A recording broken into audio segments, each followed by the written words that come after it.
Salut YouTube, on se retrouve sur Summoners War. On est jeudi, je vais vous filmer donc le combat d'occupation. Non, je dis des bêtises, on est vendredi. Donc on est donc le deuxième jour du combat d'occupation. J'ai attaqué sur le premier, j'avais donné des opportunités à ma guilde, mais je pense que il n'y a pas grand monde qui a suivi derrière. On va voir un petit peu sur la courbe. Ouais, il y a eu très peu d'attaques après. Donc les rouges ont repris ce que j'avais pu récupérer et se sont propagés. Et les jaunes ne doivent pas avoir beaucoup de contributions non plus. Donc, non, ça n'a pas changé. C'est parce que je suis passé sur l'ordi pour record, c'est pour ça que j'ai eu la notif. Donc, on va je pense que de notre côté, ça sera loose. On va finir deuxième, les rouges vont l'emporter là-dessus. Et j'ai mis les replays. Combat d'occupation. C'était le 26, c'est bien ça. J'espère qu'ils sont tous là. Pour le moment, ça a l'air d'être. Est-ce que je suis avant également? Je ne montrerai pas. Non, c'est ceux de lundi, pas de bêtises. Ok. Alors, la première offense, moi je suis parti avec Tessarion, Rail et Manon. Rail est pour la sustain et pour prendre l'aggro de Juno. Ça aurait pu être risqué si jamais Juno était en despair et que j'avais pas de chance. Manon, parce que c'est très fort, je trouve. Ça reste très fort, ça se self-immune, ça se met un buff def, donc le monstre est très tanky naturellement. Elle a un break def à l'auto-attaque, donc ça peut être cool sur des procs pour sortir la Juno rapidement. Et c'est très très cool pour prendre l'aggro sur le Fengyan, parce qu'il n'arrivera pas à la break def.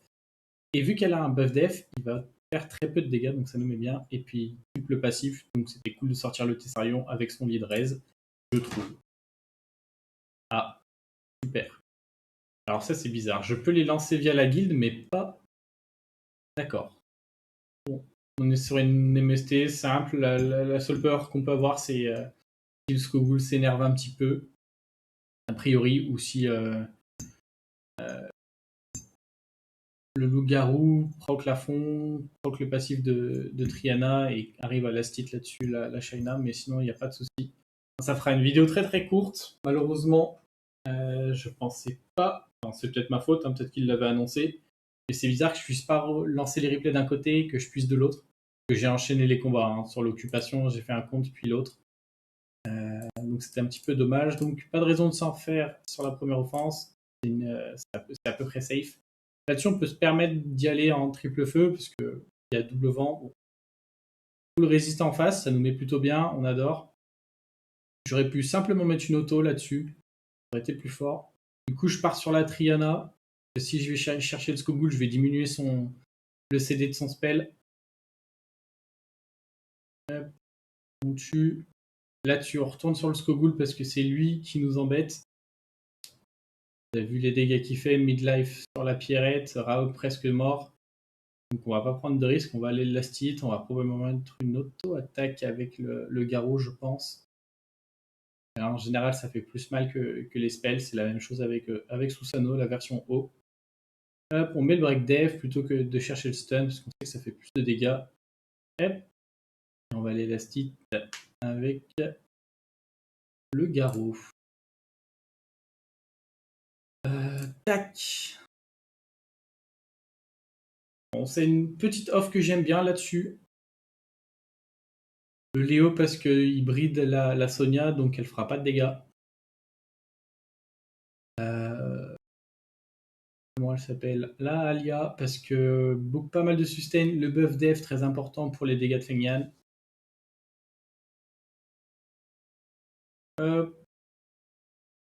J'aurais pu mettre comment ça s'appelle? Le buff def plutôt que l'immunité.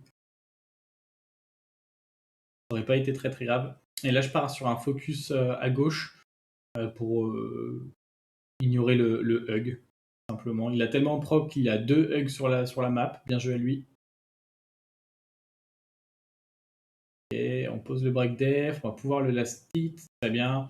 On va sûrement aller sur la Sonia parce que c'est un mob squishy, donc on va lui faire très très mal de base. Paf. Hop, last hit, très bien. Et puis là, tout seul, il peut pas faire grand chose. Il a quand même réussi à nous oblivion. Le panda, il s'est un petit peu énervé, ça nous a mis bien, même si c'était déjà gagné. Vu que j'ai du destroy, de toute façon, il serait dead.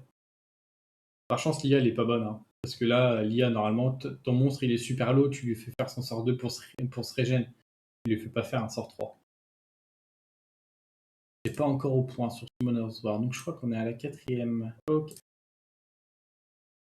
Là, je le tente, mais souvent, c'est pas une bonne option. Parce que Kali, je m'en sers pour tuer le Tessarion, mais le Tessarion, à cause de son passif, est plus tanky que ce qu'on pense.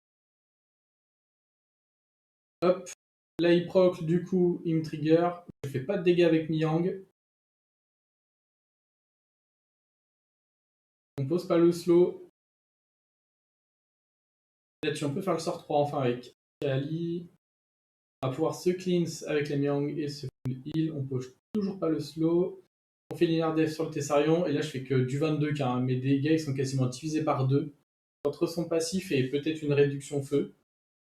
Ce qui serait étonnant, parce que je verrais plutôt une réduction eau sur le Tessarion. Mais au final, ça se passe plutôt pas mal, ça n'a pas trop proc l'emphase, donc c'était plutôt cool pour nous. Alors ici, je pars avec le Susano Lona, parce qu'il y a un Perna, il faut le gérer derrière. Sauf que c'est mon Konamiya de géant, j'ai pas changé les runes, du coup j'étais super slow, et ça a failli me couper la victoire. Heureusement qu'il n'était pas une en face, parce que ça aurait pu me coûter très cher. Et là, c'est pas grave si le Lucien il meurt, puisqu'il a fait son boulot. Le Susano, il gère tout seul. Hop, paf. Là, on devrait finir. Très bien. Paf, paf, paf. Je pense que c'est celle-là.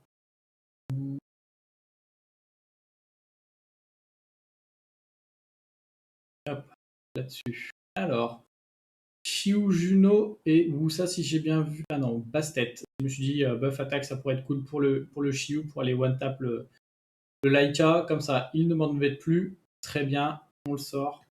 Là-dessus, c'est pas des procs. Bah, j'ai rien dit, je me rappelais plus de celle-là. Bon, ça archi clutch la game. J'ai fait 2 sorts 3 sur mon premier tour. Incroyable. J'espère que des fois vous avez le droit de faire ça. Le violent, il est régulé plus ou moins en RTA, mais par contre les autres modes de jeu, ils ont pas. J'ai l'impression c'est sûr et certain parce qu'en termes de stats, ce que le Shiwa fait, c'est très très bas à mon avis. C'est régulé en RTA, mais ça l'est pas dans les ondes contenu jeu et ça devrait l'être, je pense, parce que vraiment des fois c'est à s'arracher les cheveux. Bon, ping-pong un petit peu plus long, évidemment, c'est l'élément opposé. Si je pose pas le break def, la Juno, elle va pas faire tant de dégâts que ça. Full lancing, c'est normal, j'avais le lancing sur la tête. Ok, et là, c'est la fin des haricots. Ok. Et comme vous avez pu le voir, je ne l'ai pas précisé, mais on a fait 10-10 hein, sur chacun des comptes. Hop, il nous reste 3 replays du coup. Alors là, qu'est-ce qui s'est passé? Pourquoi cette compo? Je ne saurais pas vous dire. Le Léo probablement pour nerf le Miles. Oui, celle-là, j'ai eu un petit peu peur. Les break dev du Carcano sont random. Hop. Alors, je nerf le Miles, mais vu que les autres avaient de l'immunité, je tente la pose du break dev sur lui. C'est pas que je veux particulièrement le focus. La menace pour moi, ce serait plutôt le Carcano. C'est pas très grave qu'il me stun grâce à son passif. Je pense que je continue sur le Miles parce que je peux pas les break def le Carcano.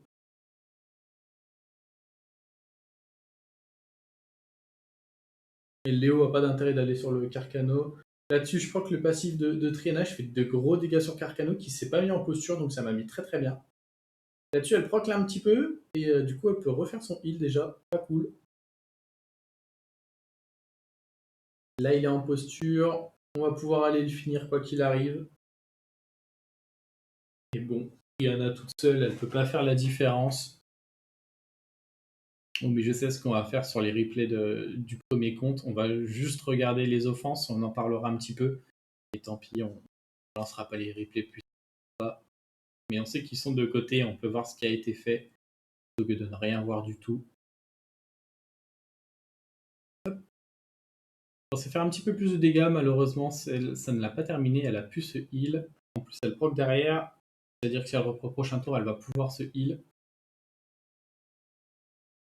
Allez, tape, bonhomme. Hop. Et là-dessus, on peut finir. Finalement. Et tu et on fait 1, 2, 3, 4, 5, 6, 7, 8. Ouais, je vais le compter. 7, 8. Et donc, il me manque un aussi de côté. Alors, là, j'ai eu chaud quand même, je crois. Je mets le Woosa. Juno aurait dû être plus rapide là-dessus pour strip et ensuite la Savannah puisse faire le S3. Mais bon. Là-dessus, Derp, il met pas le hug, il préfère faire le sort 3, Belia. Du coup, il me l'a pas, il garde. Enfin, il l'a pas, rien à voir. Il garde son break def plutôt que de se l'enlever naturellement.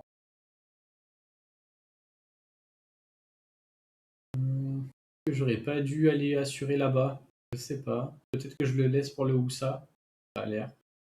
Avec le dot là-dessus, je suis sûr qu'il y passe, donc c'est bon. Hop. La Juno, elle a pas son sort 2, donc le Théomars va pouvoir retaper un coup, on est fine. Hop. Pas besoin de break def, on termine. C'est ok. Hop.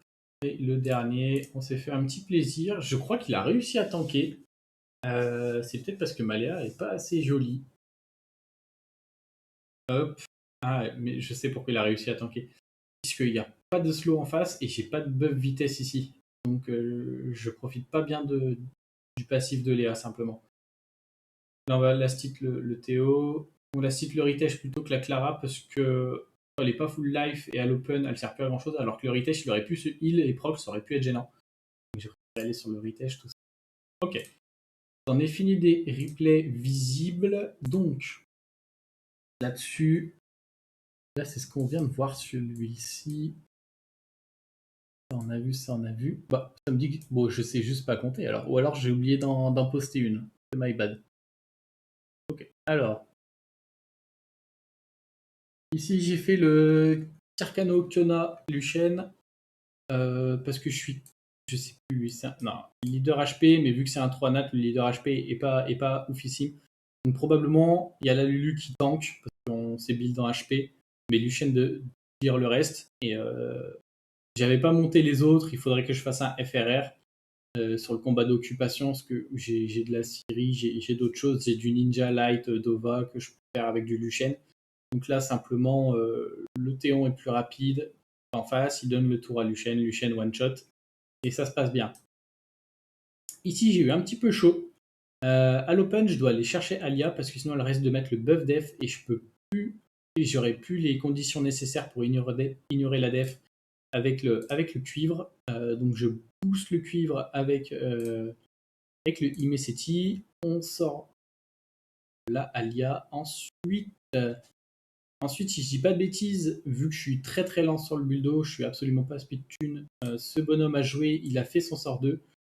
Donc il strip un petit peu et il m'avait enlevé seulement le buff crit. Ça m'a mis bien, j'ai gardé le buff def, j'ai pu one tap le Feng Yang. Et j'ai quand même eu chaud parce qu'il a proclamé un petit peu, il a posé beaucoup de dots via son passif, donc ça brûle un peu, ça détruit les PV. Mais quand le Buldo a repris ses tours de jeu, il a plus le stun, il a pu jouer et petit à petit, il a fondu, simplement. Alors ici, le mec, il était un petit peu déçu de son lead raise parce que j'ai placé tous mes debuffs et si je place tous mes debuffs alors que j'ai l'initiative du combat, il n'y a pas de raison de perdre et donc il n'y a pas eu de souci. Ça continue de me bloquer ou pas? Ah. Oh, bah je peux les regarder. Ah, c'est moi qui suis neuneux. Hein. Ah, j'ai pas tout placé, j'ai dit une bêtise. Que j'ai la réduit KTB, c'est pas sur la Riley, mais elle fait son sort 3, ça veut dire qu'elle cleanse pas avec son sort. Non, elle fait son sort 4, elle cleanse pas avec son sort 3. Là-dessus, Pixel on trigger pas, bon ça change pas grand chose au final. La classique Thomas qui s'énerve, on va la stit à l'auto. Ouais, je vous ai dit des bêtises, ça s'est pas passé comme prévu en fait. Faudrait que je filme directement après, puisque sinon je divague. Alors qu'on est 24 heures plus tard. Horreur. stun pas, mais réduit KTB. Du coup, il les remet. Remet ça, l'immunité. Et je vais accélérer parce que je crois que ça dure un petit peu finalement. Parce que là, je galère à tuer la Jeanne, mais je crois que c'est possible que je galère à tuer la Riley derrière. On pose les break def, on stun. Oui, on stun. On last hit. Je dis encore des bêtises, vous voyez, j'ai pas eu de problème à tuer la Riley. Hop. Et là, on cycle. Ok. Donc celui-là, on a pu le voir. Que celui-ci, je peux le voir. Oui. Bah alors. Hop. Donc c'est pas un très très gros Lucienne, il faudrait que je refarme la nécropolis pour avoir des vrais trucs, mais ça, je sais que ça suffit pour ce genre de def à mon niveau. Donc j'ai pris le risque, entre guillemets. Donc ça, on va pouvoir voir ça. Si je dis pas de bêtises, je me trompe pas sur le déroulement du combat là-dessus. Boom. Là-dessus, c'est quoi? Il fait ça, il me strip l'autocrit, pas très grave. Et une fois qu'il me met le break def, c'est un petit peu gênant parce que du coup, il va moins tenir le rythme par contre lui. Ok, on stun pas, dommage. Il faut absolument que j'arrive à le passer en immunité. Ce bulldo, parce que je perds un tour. Ok, le cuivre est mort au prochain tour. Paf, on commence les stuns, on pose pas le slow, il proc le pas.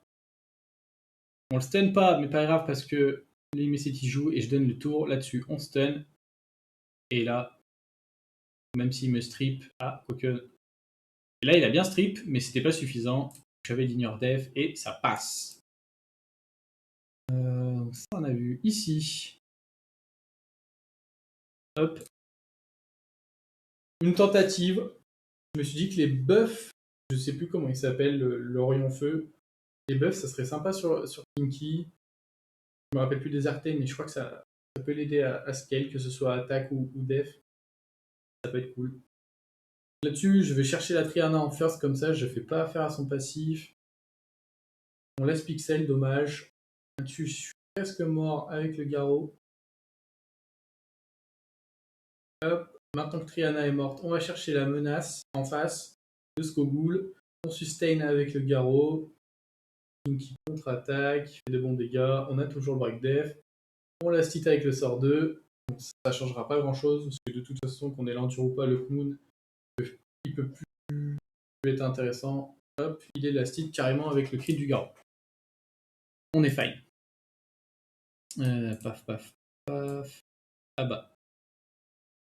Je vous ai spoil là. On en est là. Bon, là, pas de grand risque, on a déjà expliqué avec la vidéo de tout à l'heure. Lui, il m'a fait mal, vous voyez, s'il m'avait fait un sort 2 alors qu'il était en Tocrit, il y a un monde, il sort. Non, il sort pas la Shaina, il me trigger la Triana. Il n'y a pas suffisamment de multi-hit. Là, je vais sortir le Skogul parce que c'est lui la menace. Là-dessus, il y a déjà eu le break def. Je sais pas si j'ai pas peur de lui. Hop, on le stun, pas de risque. Là, je tente le retrait ATB sur le Vigor. Bon, maintenant que le Skogul est sorti, si ça ne s'énerve pas trop en face, je suis plutôt fine. On a le heal de notre côté. Je le fais instant, comme ça je remets les PV au-dessus. Mais il n'avait pas son sort 3, donc c'était pas très malin de ma part. J'aurais dû le faire le tour d'après. Il a récupéré son sort 3. Il pose pas le break def.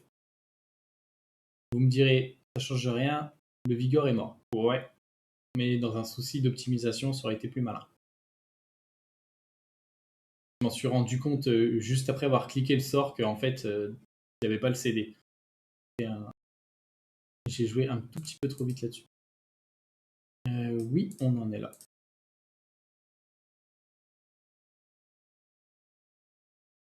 Alors, là-dessus, je tente de désynchroniser, ça passe pas.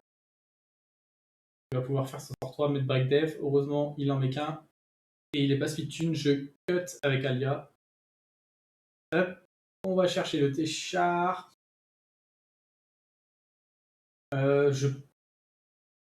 Ouais, si, vu que le Léo est assez offensif, c'était ok de faire comme move.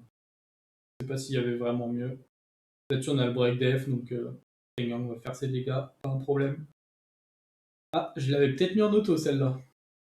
Parce qu'il n'y a pas de raison que je fasse la sustain et revenge avec le Feng Yan. C'était idiot de ma part. Si c'est moi qui l'ai cliqué.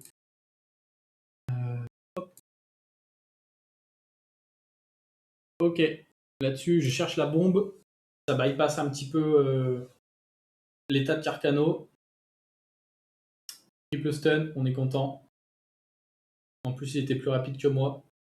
Je pose la bombe à droite, comme ça, la Louise, elle a pas son sort 3 si jamais elle proc.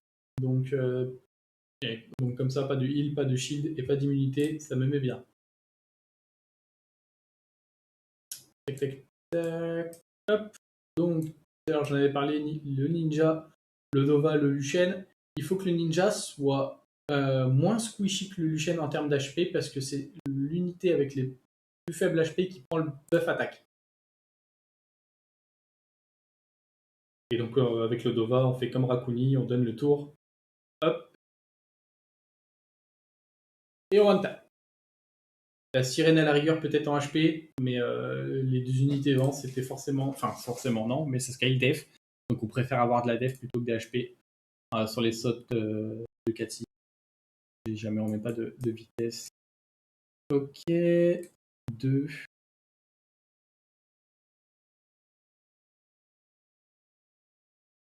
J'ai commencé par ce compte.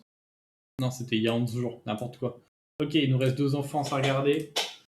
Là-dessus, je pense que je mets lead speed parce que j'ai peur de manquer un Shuga et peut-être qu'il m'en manquait pas au final. On loupe le break death sur Téchar, on augmente le cooltime, c'est l'important.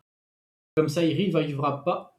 Hop, il a pas de buff, on peut faire un bon sort qui crit avec Tiana sur le sort 2. Ça met plutôt bien. Hop. Et la dernière, c'était celle-ci. Oui. Ok. Donc là-dessus, Camille pour tanker Syra, il n'y a pas de raison. Ça tank pas. À part que le Orion peut faire shift le focus avec juste ce qu'il vient de faire. Il strip la Riley, il met le break def et du coup Syra va préférer aller là-bas. Et derrière, c'est cadeau pour le Perna. Pas de proc de mon côté. Bon crit pour moi. Je vais mettre le slow sur l'Orion, ça me met bien. Je crit. Je préfère aller mettre le break def à droite. Je me dis, si j'ai de la chance, Camille, elle tue Syra et elle fait un sort 2. Ça, c'est exactement. C'est possible que la Camille soit en auto-crit. Je me rappelle plus de ce que j'ai fait. Hop. Ouais, je pense qu'elle est en auto-crit parce qu'elle crit beaucoup quand même. Hop, on la stit, le Perna. Le Orion tout seul, il peut plus rien faire parce que le singe peut pas être stun. Et donc il le 1v1 parce que juste avec son sort 2, il sustain. Tout ça, la sustain de Camille. Hop, hop. Crito, élément opposé, on adore. Et ben voilà, on a pu les regarder ces petits replays finalement. Malheureusement, là GVO sera perdu pour nous. On se rapproche du tournoi. Ça serait intéressant que les membres de la guilde se motivent un petit peu pour peut-être chercher le G1. Je ne sais pas du tout où on est dans les points. Mais au moins pas descendre P2. Non, pourquoi je dis P? C'est donc non. Nous, on est juste C3 en français. Ça serait bien d'y rester pour le tournoi. Ça serait plus intéressant. Voilà, voilà. J'espère que la vidéo vous aura plu. Si vous avez des conseils sur les offenses, n'hésitez pas à les partager dans l'espace commentaire. Sur ce, je vous souhaite une bonne journée ou une bonne soirée selon quand vous regardez la vidéo. À bientôt. Ciao.